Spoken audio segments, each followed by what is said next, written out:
Jane Haig, and this is the continuation of our discussion about women in the Bible, or Bible women.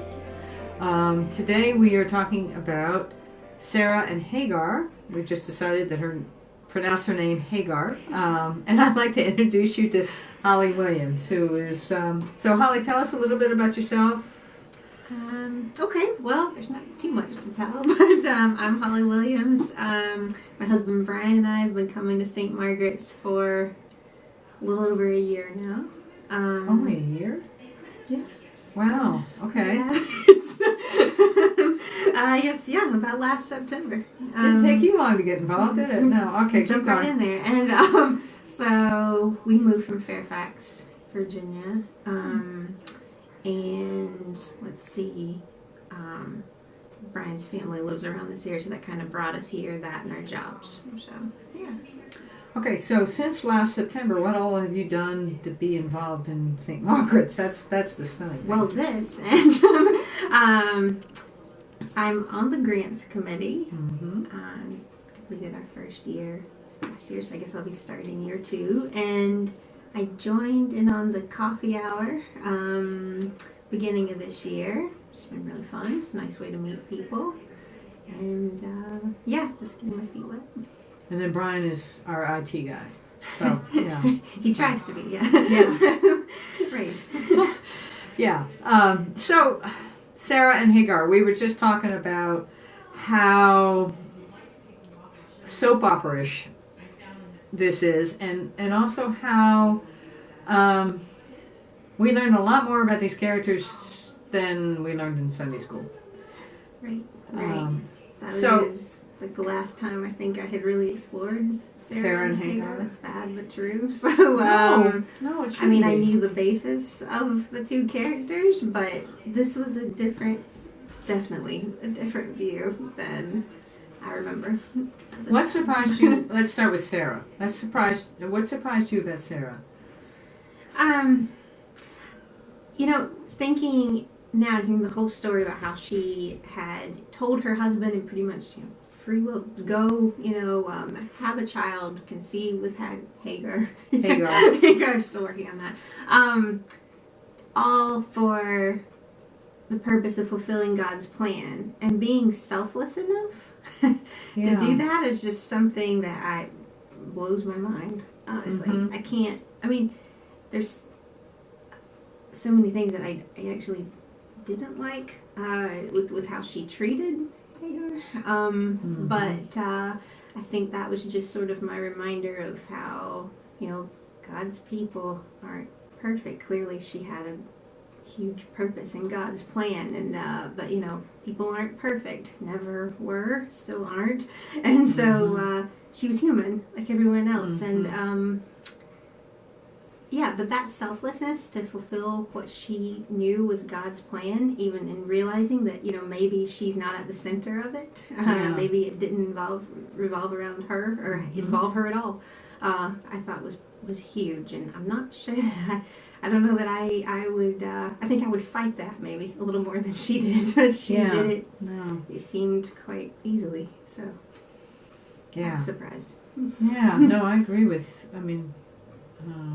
she badly abused Hagar. Right, and I think, I guess I was more surprised with Abraham on that, just because, especially being... when Hagar and Ishmael were banished to the wilderness, afterwards, I was just thinking, I think they said that Ishmael was, a toddler age, and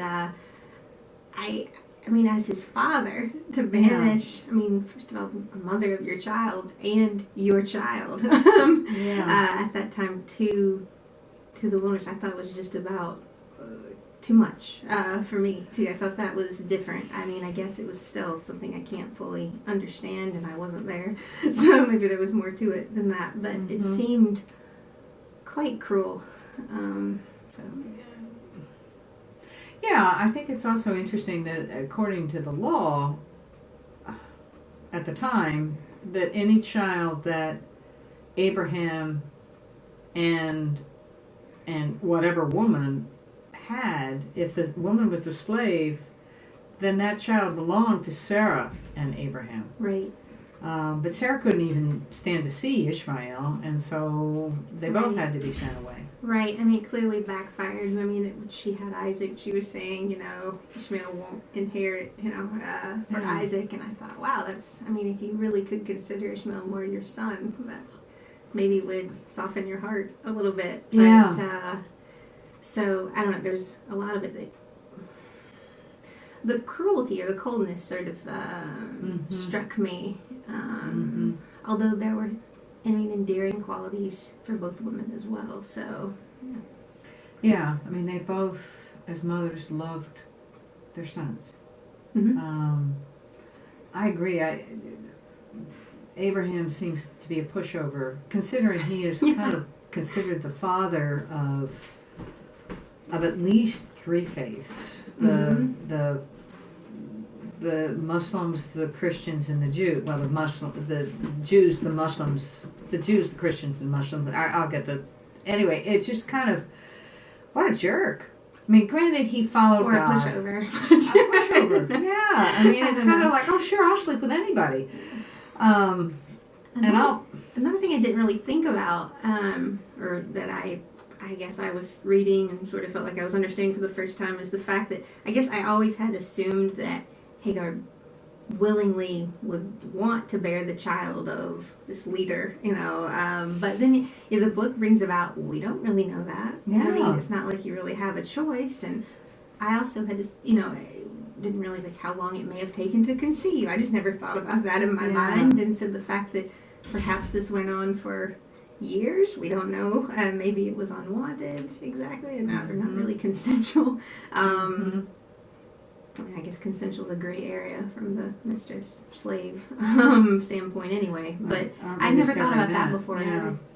So that was another point. Yeah. It is cruel. I guess what I'm struggling with is how these people are held up as doing what God wants them to do, and yet they're so human and dastardly and not the role models that I would consider. Anyway, I'm struggling with that. I'm thinking there's nobody blameless in the Bible. Everybody seems to have done something. No, and I obviously it was a great part when Hagar's story, when God literally saves from starvation, both she and Ishmael.